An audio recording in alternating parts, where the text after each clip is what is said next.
Mapairam yung isang phone ko. Yung Samsung.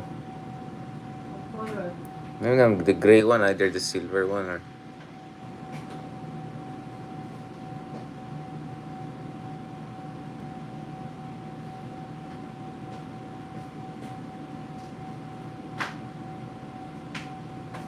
Kamusta guys? 1 second.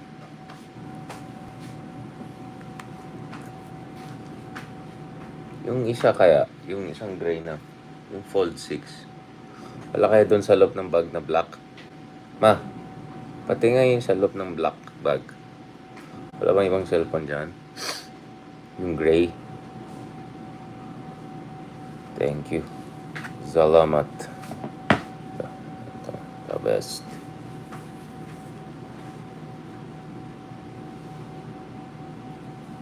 Okay.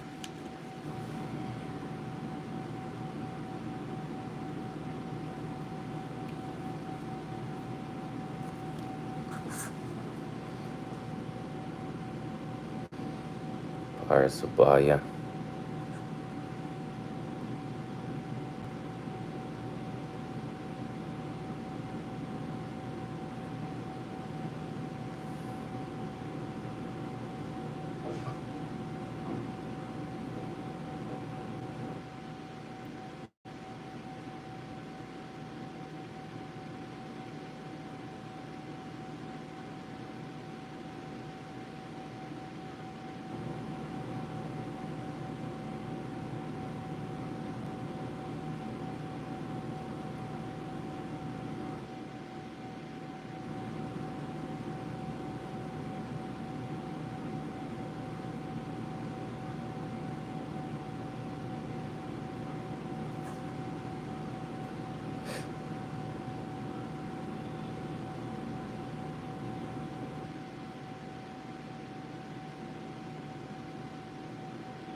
Yun. Piatos. Okay.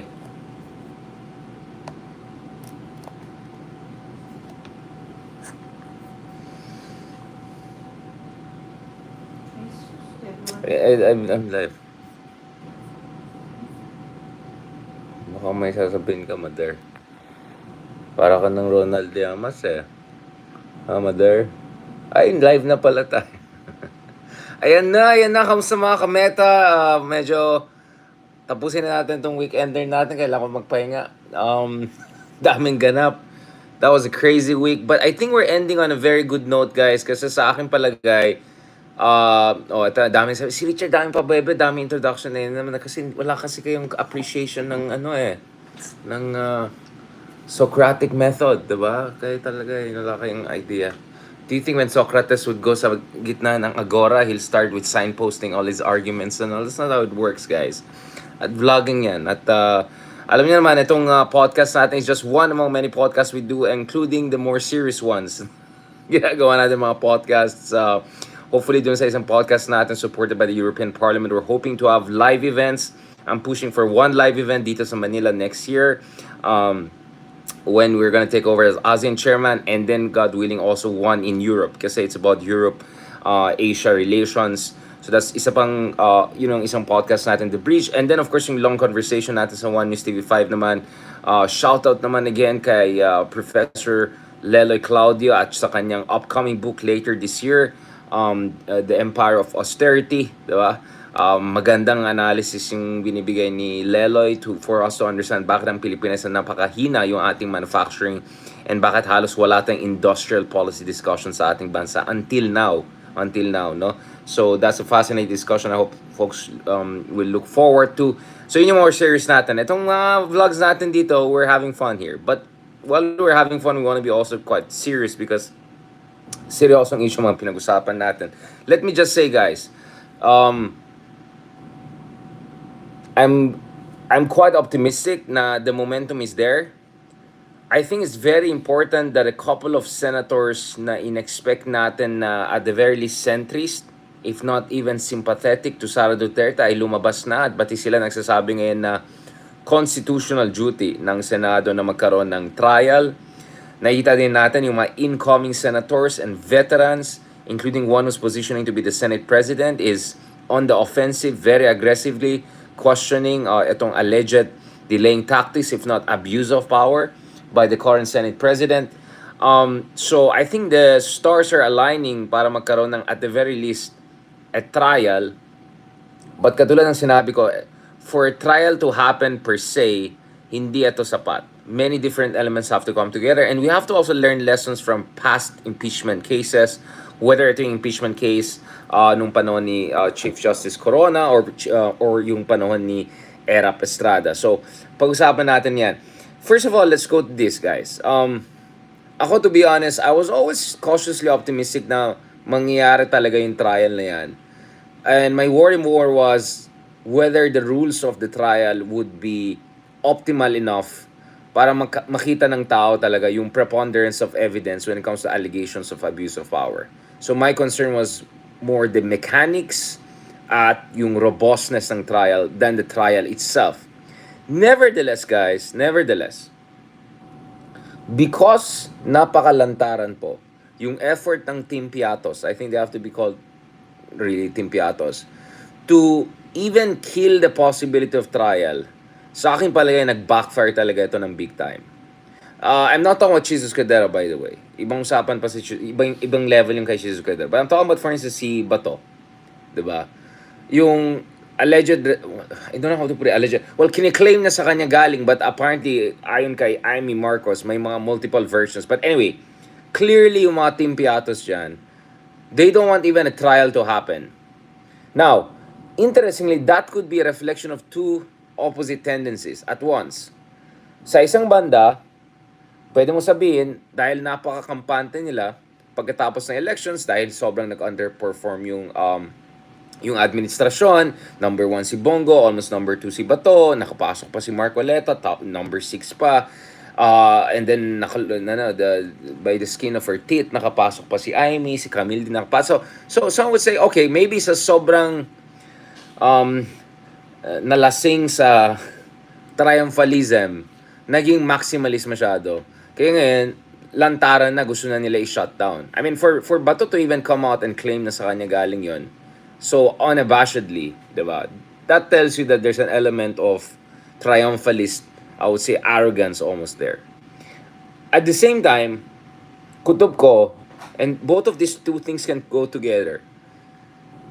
There's also this serious fear na a trial alone may not end in a conviction because Sara may have the 9 senators necessary to get this across the line, meaning acquittal, and avoid, kasi kung ma-impeach si Sara, wala na, she'll be disqualified from running for office na.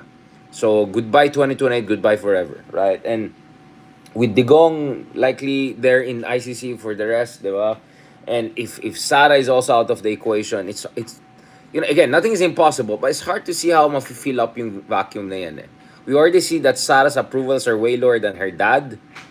Although I always found it weird that you put an ex-president in detention in the same row as the current president and the vice president. Like, anyways, whatever. But clearly, Sara doesn't have the same level of approval rating and popularity of her dad. And feeling ko, if Sara is disqualified from running in 2028, I don't think Bongo or Baste or whoever, or definitely Bato, Shumi will not be arrested for ICC, etc. I don't see how they can fill this up. No offense kay Robin Hood Padilla, it's one thing na medyo nakachamba ka na number 1 sa Senate, but it's another thing to run for the presidency. And we see in all the pre-election surveys, napakababa ni Robin Hood, even for vice presidency, for instance, right? Now, none of this means that everything's set in stone. Of course, things are dynamic. They could change. Baka, who knows, pag may ma-impeach si Sara talaga, mag-convict siya, magkaroon ng rallying effect, ganun. Yeah, we saw that after the ICC and I warned about it. But having said that, going back to this, sa akin palagay, you have this combination of arrogant triumphalism, smelling blood, smelling weakness on the other side. And this is why I'm saying, mali yung ginawa ni BBM na sinabi niya, basically, parang sumuko na, ganun ang dating na, basically, he bought into the coordinates of the narrative of the DDS side, which is, talong admin, lame duck na si BBM. So that's why I felt very suboptimal yung kanyang podcast with Anthony Taberna. But at least over time, he corrected that. He elevated Torre. He purged the DDS from, I don't know whether it's Ched or as high and important as Solicitor General position. Yeah, okay. And he also made it clear there are no conditions attached to kanyang reconciliation offer. So basically, hanash lang yun. Okay, gets. But nevertheless, I think there's that triumphalism, but there's also this genuine fear na kung magkakaroon ng trial, this could get completely out of control. So much so that even if Sara avoids impeachment, sa sobrang daming pwede lumabas sa hearings, because let's not forget, guys, the last time we saw a dramatic collapse in numbers of Sara Duterte was nung nagkaroon ng Quadcom. We saw her numbers dropping 10, 20, 30. I mean, like, she was down to what? Plurality vote na lang. From 70, 80 the other year. Tapos, wala na. Below 50% na siya, di ba? Nag-recover lang naman siya recently because of of course, the rallying effect, sympathy for the father, etc. Okay. But we saw in the past that Quadcom was very damaging to Sara Duterte. And you can imagine that iba pa yung level ng Senate eh. Yung Senate kasi mas high profile pa. And imagine what you're gonna see in a trial is yung prosecution mo star-studded, Chel Jokno, Luis Stro, Leila de Lima, name it, right? And then there'll be also auxiliary lawyers na could be also mga big names. I saw kanina ang picture ni Cristina Conti with Ma'am Leila de Lima. You never know, right? She might even have... You never know, right? It's interesting. So it's going to be a star-studded prosecution team from the Congress with auxiliaries. I won't be surprised Sara will try to get also a very strong team. So you might also have a star-studded defense team.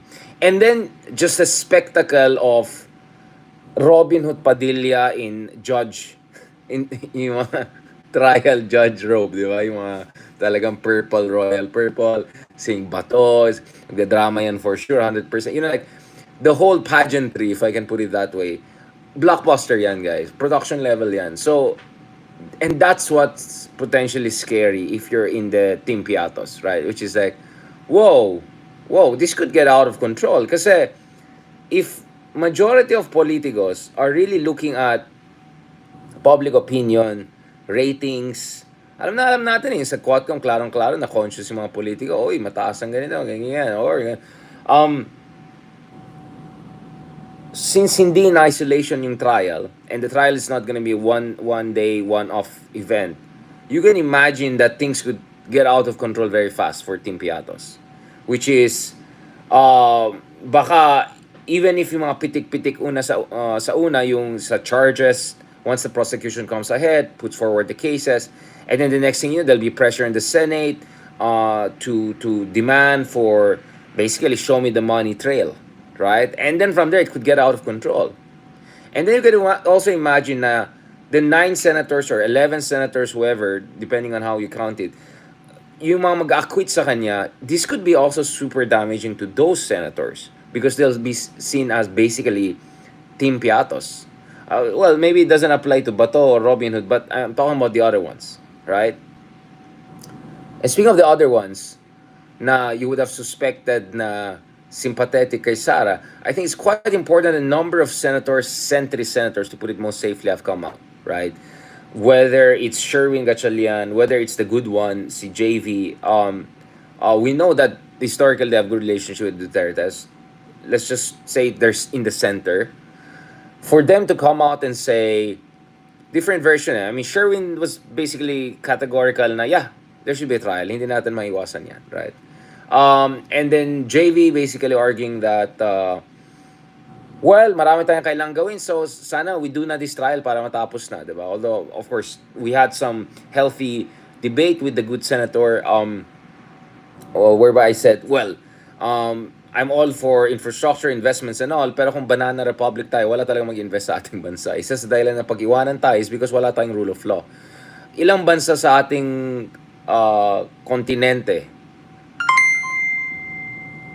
I mean, saan mo pa nakita yung sitwasyon kung saan yung vice presidente mo, openly sinasabi niya na ipapa-assassinate ko yung presidente at saka first lady at saka speaker of the house. Quadcom hearing, ang daming expose nangyari. The whole Miggy Mango, Piatos, and Grace po and all. Ilan bang mga bansa sa ASEAN na ganito? Right? So, talagang mukha tayong banana if this thing just parang wala lang. Parang we'll treat it, ay, wag na tayong trial, tapos na yan, okay na, let's move on, di ba? Yung the level of impunity is gonna make us look like fourth world. Forget about third world. Kaya sabi ko, yeah, I'm all for passing beautiful laws, but, useless ang big beautiful laws if we're not seen as a country of rule of law, right? But nevertheless, it's important for JV, for Sherwin, all of these folks to come out and say, go na. And then you have Lacson, not necessarily progressive, but I would say sensible enough, also coming out. And then you clearly can see former Senate President Tito Soto basically itbulagaying his way into this, raising questions about the handling of the handling of the impeachment issue. He even said na, my goodness, ke horror, parang basically, what? Hindi man lang dumaan sa Committee on Rules, etc. Now, again, to be fair, and this is where I want to go to Chiz Escudero. Let's be absolutely clear about the situation of Chiz Escudero. Chiz Escudero became a Senate President in the midst of a total chaos in Senate. Remember yung nangyari kay Mig Zubiri? The dramatic situation that led to departure of Mig Zubiri. And kasama dyan yung dramatic backstabbing ng iba dyan. Eh, di ba sabi ni Bato na, I will fight with you to the end of the world. The next yung pala, bumoto siya laban kay Mig Zubiri. But anyway, mukhang kasama naman sila ngayon. Anyway, ganyan kasi politika natin, kaya naging cynical ang tao eh. So, in that chaotic situation whereby walang center of gravity, nag-ambisyon naman si Cynthia after nag-top siya ng Senate race noong 2019. Malay ba niya na matatalo lang siya ng councilor dyan sa local race niya? Anyway, marami nag-ambisyon pero Chiz Escudero essentially emerged as a parang compromise candidate. Na parang, sige na nga, parang ganun yung mga more progressive or even minority, and then yung mga DDS Piatos team naman parang, okay din yan, malaro yan. Okay, so it became basically, so if you're in Chiz situation, actually you cannot afford to lose more than a few senators. So probably even if he just loses Bato, Bongo, Robin, whatever, he will not be the Senate President. He will lose the Senate President even before the end of 19th Congress. And obviously, if you're Chiz Escudero, mag-ambition ka talaga to remain as Senate President. Oh, not to mention ambition to remove being Senate part, just, Anyway, so there's definitely an element of ambition there. I've even heard things about nag-ambition pa siya na siya yung magiging, I don't know, standard bearer ng whatever. No. Wala na. Tapos na yung time in Chiz. He had his chance back in the day. Sumablay siya. And I think people have moved on. Right? And no, he doesn't have a strong base. He doesn't have the solid north of BBM. He doesn't have the solid south of Digong. He doesn't have the reformist progressive base of Leni Robredo. He doesn't have the populist appeal of Rafi Tulfo. He definitely doesn't have the charismatic, this kind of decisive leader competence and credentials and momentum of General Torre. I can basically think about 24 other people are more presidential, to be honest. And vice presidency, baka tumakbo si Grace po. Mahirap talunin yan. There could be other people also in the mix for the vice presidency. Anyway, going back to this, I completely understand from a rational point of view. If he wants to stay as a Senate President and all the way into the 20th Congress, he should be absolutely careful about this. Absolutely careful about this. Because he loses a few votes here, game over. Diba? Also keep in mind, there are rumors, hindi ko sinasabi totoo yan, pero may mga chismis na even si BBM daw behind the scenes is asking, sige na nga, i-drop na natin. Apparently, BBM what he says in public and behind the scenes, supposedly, wala daw Machiavellian. Anyway, whatever. All I'm saying is that, not that sympathetic per se ako kay Chiz, but I can see the logic that is driving what he's doing. Ang problema kasi is sumobra na. Sumobra na eh. Kasi basically people were willing to tolerate his excuse or his argument or rationale na, okay, elections, wag na tayo, blah, blah, blah.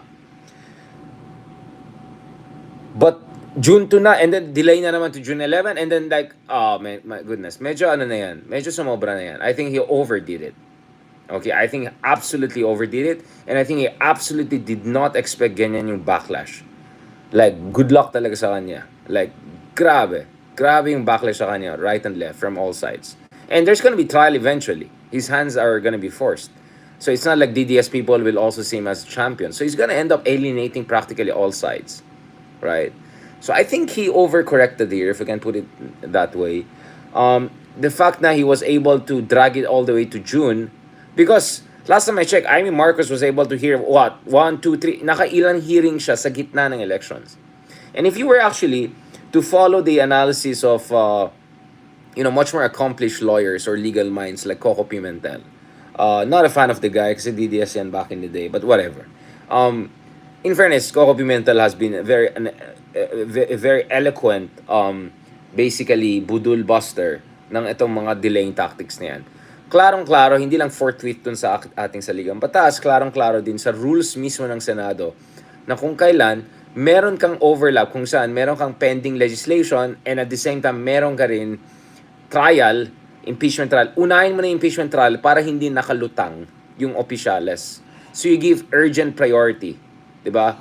You give precedence to the trial. That's very clear. So hindi lang constitution ang pinag-usapan, yung rules ng Senado mismo. Now that's important because basically the Chiz Escudero argument is again based on the American precedents. Parang the idea is that doon magkakaroon ng trial if nagkaroon din ng plenary, right? And basically back into session na. Sorry, back into the normal session ng Senado, then pwede ka mag-proceed with impeachment. But Coco Pimentel also had a very good argument. It's like, why are we using America as a kind of one-to-one correspondence, inspiration? In fact, we can do our own version of things, right? Anyway, in short, maraming butas dun sa kanyang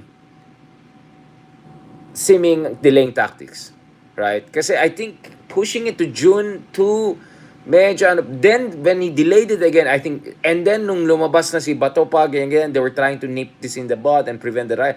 I think that's where really, this could be just patikim lang of the kind of political backlash that would come for many people. Kaya sabi ko, mahalaga, when you saw JV, Sherwin, a lot of these people coming out and saying, okay na, trial na tayo, that already tells you na the message was received by even the more centrist figures, if not Duterte-friendly figures in the Senate. So actually that tells you na Chiz is basically alone on his own on this. And he's gonna take all the punches on this. He's gonna take all the blame on this. Because whatever behind the scenes, mga conversations, negotiations, whatever is happening, whatever, he's gonna take all the blame. The buck stops with him because he's the Senate president. So wala akong pake kung what is the exact dynamic between him and BBM, or Lisa, whatever. Are they also encouraging him to delay this, not because they fear na impeachment will actually strengthen Sara? Whatever it is, guys, he overdid it. And now, dito talaga is gonna pay the price. Makita natin grabe yung backlash sa kanya. He's probably the least popular political figure right now, right?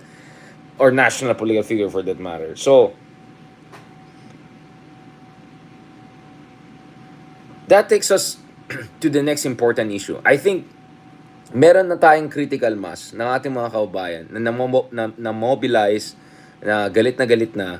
Not to mention itong yung proliferation, profusion, explosion, like volcanic eruption ng itong mga memes about Chiz Escudero. And to be honest, I think some of them are a bit too mean. I mean, to be honest, medyo nagiging sobrang below the belt. I know I make joke na boy kilay, ganun. By the way, natural to. Yeah, but I think some of them are going really too much, okay? Like, guys, come on. Hindi na natin kailangan maging DDS style na, don't go down to DDS style kabastusan. Wag tayong ganun. Alright? I know people are angry at Chiz, but I think you have to keep this as a civilized, satirical level. Wag na mga barbaric style. But anyway, naiintindihan ko, ang daming galit. Online, and soon, in the streets, you're gonna see more and more people showing anger. And again, all the buck stops with Chiz, and he's gonna take all the punches on this. So, mag-isip talaga siya. Which is why is this important? Because mukhang papunta na talaga tayo sa trial. But as I said, kailangan na sisiguraduhin natin na hindi Mickey Mouse trial to. No offense kay Mickey Mouse, by the way. I love Mickey Mouse. I'm just saying, you know exactly what I mean, right? Kasi kangaroo court is a situation whereby the person, kangaroo court is basically a situation whereby those in authority, in power, are gonna weaponize a legal proceeding to crack down on an activist, blah, blah, blah. So, hindi mag-apply dito yan because, alam niyo na, Sara is not an activist or the enemy of the state situation. If anything, marami siyang mga sympathetic figures dyan sa Senado. But, um, that's why I use Mickey Mouse trial. Mickey Mouse trial is almost the opposite of kangaroo court. In a kangaroo court, alam mo na guilty, papunta na tayo sa guilty. This is just formality. So, classic cases are like Soviet Union kangaroo courts ng mga kalaban ni Stalin, Khrushchev, whatever. Right? You could say, yeah, kangaroo court din yung ginagawa kay Leila de Lima, kay Maria Ressa, etc. Kaso, sa sobrang palpak at sobrang vacuous at walang kakwenta-kwenta yung mga kaso laban sa kanila, they couldn't even take it to its logical conclusion, right? Kaya sumablay and the whole thing fell apart as soon as Duterte and the cronies were out of the picture. Going back to this, kaya I call it Mickey Mouse because a Mickey Mouse trial is the opposite of a kangaroo court. In a Mickey Mouse trial, basically, poprotektahan mo yung accused. Because takot ka sa kanya politically or allied ka sa kanya. So we have to make sure hindi magkakaroon ng Mickey Mouse trial kung saan basically ipit yung kamay ng prosecution. Yung mga rules are gonna constrain the ability of the prosecution team to not only provide relevant evidence, but also prevent them from presenting or asking for relevant evidence. Again, show me the money trail, right? As Senator Trillanes has been saying. So, yun ang para sa akin ang real challenge ngayon. It's not that the trial per se will happen. It's that maging Mickey Mouse trial to. So, napakamahalaga na yung mga tao na involved ngayon in pressuring the Senate, Chiz, whatever, make sure you do it in a way na papunta na tayo sa crocodile court. Wag naman crocodile court. Let's not stretch it too much. Okay? Let's just keep it at Mickey Mouse versus kangaroo. Okay? Let's keep it cute. Kasi hindi naman masyadong cute yung ano eh. But anyway, ayan na naman, papahamak na naman tayo. But do you get what I'm saying? Talaga guys, hindi dapat tayo maging kampante kung mangyari lang yung trial next week. 4 p.m. June 11, not enough, my friend. Hindi pwede yan. Dapat sisiguraduhin natin na yung mangyayaring trial ay totoong trial, hindi Mickey Mouse trial. Alright? Kung saan basically poprotektahan yung accused, who, based on preponderance of evidence, was impeached by a supermajority in the lower house. Right? So, yun lang. I just want people to keep that in mind. So, sisiguraduhin natin na walang Mickey Mouse situation. And yes, sige na nga, crocodile, whatever you want to call it. Basta no Mickey Mouse court. Yun ang dapat focus. So, not only call for trial, but call for a robust, objective, comprehensive trial that allows the prosecution team to be able to present and demand for all relevant evidence that would shed light on the nature of accusations or the articles of impeachment versus the current Vice President and the former Department of Education Secretary. Yun dapat. So I think dapat klarong-klaro talaga yung mga advocates ng rule of law dito. And as I said, this is about rule of law. Yes, in a Jurassic trial. Tama na, okay na. I think we got the message across. Okay, we don't have to overdo it. Okay, so yun dapat ang message throughout the week. Hindi lang trial, totoong trial. Alright? No, walang protection racket, walang timpiatos. Absolutely dapat clear yan. Okay? And absolutely that clear. And dito, dapat hindi lang lahat ng tao ay nakatutok lang kay Chiz. Because Chiz is just he's just the tip of the iceberg, whatever. It's like, alam na naman natin sino mga timpiatos di ba? Call out mo yung mga yan. Pressure mo mga yan na ayusin nila. Basically, you have to put pressure on them para yung mga mas nasa center, yung mga ibang enabler, yung mga ibang pa-cute, ibang pa-safe, ayusin din nila. Okay? So, you might not get enough number to convict her, but you might have enough number, or you might eventually get enough number, right, to get a real trial. And the real trial itself could be sufficient to ensure an element of accountability, or at least na hindi magkakaroon ng timpiatos Malacanang 2028 or anytime after that. Okay? Now let me go to last part of our discussion for today. Whenever I use the term people power, I see there like different types of responses. But one of the more prominent responses na nakita natin, which is this, ano, ayan na naman, people power, ano bang nakamit natin? Anong petsa na, di ba? Anong, di ba? Anong kwenta yung mga, so gets ko yan. I understand the skepticism. Kaya nga sabi ko, the challenge here is to make sure, first, you get a trial. Second, you don't get a Mickey Mouse trial, meaning a real trial. And third, meaning money trial. And third, also, make sure you learn lessons from what went right and what went wrong sa mga previous impeachment cases. Some would argue that the ERAP case is interesting because once the back then Team Weteng na lang tawagin natin tried to block yung opening of the seal, which would have done pala yun, but whatever. That was outrageous enough to provoke EDSA people power. And the rest is history. Natanggal rin si ERAP eventually. And the military even had to come in. Now, that became extra-constitutional, although the constitution of that was later on resolved. Check yung decision ni Justice Davide, etc. Mahabang usapan yan. So the lesson from the ERAP impeachment is that kung garapalan yung protection racket, Team Piatos Weteng style, there will be serious political backlash. But the lesson also from EDSA DOS is that hindi pwede purong ganyan na lang. Ang problema kasi after EDSA DOS is walang follow-through. Ano bang ginawa natin after EDSA DOS para siguraduhin na matino yung Senado natin, na may matino yung tayong checks and balances, na matino yung mga court systems natin, na may rule of law tayo? Because clearly, if we did our assignment, hindi tayo nasa ganitong sitwasyon ngayon. 'Di ba? Na yung isang tao na ICC level criminal allegedly ay naging presidente pa natin. At yung anak niya gusto rin maging presidente, and so on and so forth, right? At yung mga factotum niya nagiging senator pa. So obviously something went wrong.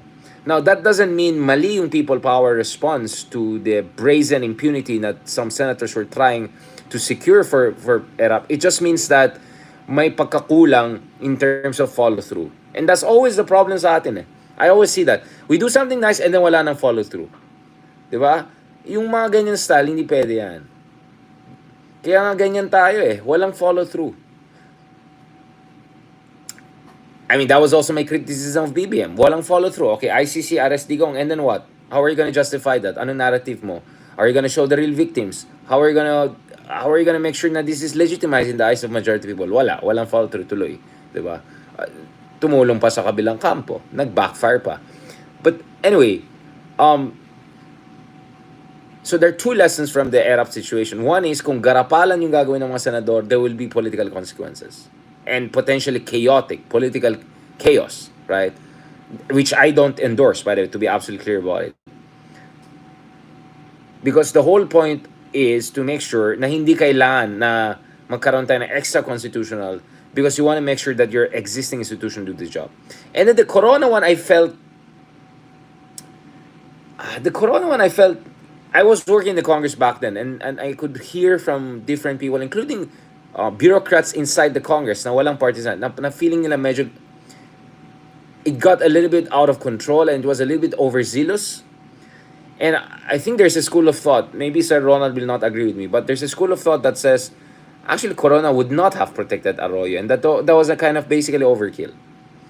And it also sowed the seed of political backlash later on, especially nung, you know, the Jingoy types and the rest and all were claiming na, you know, mambo jumbo daw nangyari. Anyway, I just feel the Corona impeachment also has divergent lessons. On one hand, it shows that you can make the numbers happen if you can combine public pressure and behind the scenes negotiations, right?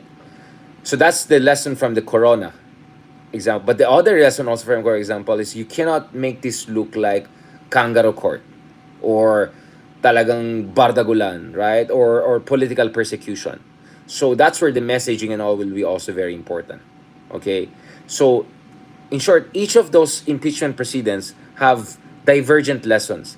Kaya mahalaga dun sa mga tao na nagpo-push for trial, they learn these lessons so that we make sure if ever mangyaring trial na yan, it's neither a Mickey Mouse nor a kangaroo court. And if ever there is a denouement, um, some sort of dramatic end to this, whether it's a dramatic conviction or highly controversial acquittal, there's a follow-through na hindi lang hanggang dyan lang. There has to be more to that. There has to be a long-term follow-through in terms of institutional building, checks and balances. Kaya sa akin palagay, medyo nakukulangan ako eh. Parang I think there's too much heat on Chiz alone when and others are getting basically scot-free yung iba. And I'm not just talking about Bato. At the same time, I think people have very simplistic understanding of people power and the precedents in history without properly understanding what went right and what went wrong. There's always the good and the bad and the ugly. You have to separate those things, and accordingly you have to learn the lessons and then move forward. Right? So I can see responses. Some will say, walang kwenta yung people power. Others will say, hindi, ganyan talagang demokrasya. Well, mali kayong pareho. As I always, mali kayo, sorry. You have to compartmentalize it. There are different lessons from each issue. Kaya nga dapat proper analysis ang gagawin natin eh. Ang problema kasi sa atin, puro na lang partisan. And then, like, wala akong problema na partisan analysis, but ayusin mo. Hindi yung mga pabebe lang or mga ano lang. Dumadami pa nga yung mga attorney DDS na yung mga pandering game and all. Tapos, basically, okay, magaling daw siya para sabay. Lahat ng mga luminaries ng UP law, mga ganun, ay completely opposite yung point of view. But anyway, hopefully we'll have Justice Carpio also soon back on this show to also break down, speaking of real legal minds and luminaries, to break down some of the technicalities and issues here. But all I'm saying here, guys, is pag-aralan natin ang kasaysayan, dapat matuto tayo sa mga tama at mali. Pareho. At yun ang dapat maging ating basihan dun sa ating mga adhikain sa mga susunod na araw at mga susunod na buwan. Basically, dahil imposible na matapos itong trial na to, assuming magsa-start ito sa June 11, sa 19th Congress. Talagang magka-carry over yan sa 20th Congress. So, dapat maayos yung fundamentals, yung rules of the game, yung foundational procedural preparations para pagdating ito sa 20th Congress, hindi na pwede isabotahe ng mga timpiatos and all. Right? Again, lumaki ba yung timpiatos after this election or not? I don't know. I mean, look at it. Yung isa nga, di ba? Yung isa, dating Ronald Llamas ni Digong, tapos biglang nag-alyansa, tapos ngayon bumabalik na naman. So actually, it's really hard to say who's winning and who's losing when ganun ka fluid, to put it nicely, yung loyalties ng mga senador natin ng iba. Right? Now, if only all senators were like Riza Ontiveros or I don't know, I mean, at least consistent si Robin Hood Padilla where he stands. At least, I may not agree with it, but at least he's consistent where he stands, right? Problema is, yun ang literally minority, especially in the case of Riza Ontiveros, right? Literally minority yung mga ganun. So, ito rin huling karagdagan lang. Sana naman magsasalita na rin yung mga bagong nanalo na liberal or progressive. Si Bam, si Kiko, I think at the very least they can say there should be a trial, right? I don't think that's controversial or polarizing, right?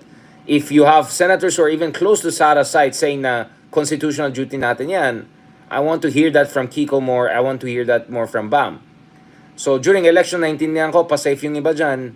And well, it worked for them. Congratulations. But ito na, we're down to real business. And sana, hindi na tayo pa-safe forever.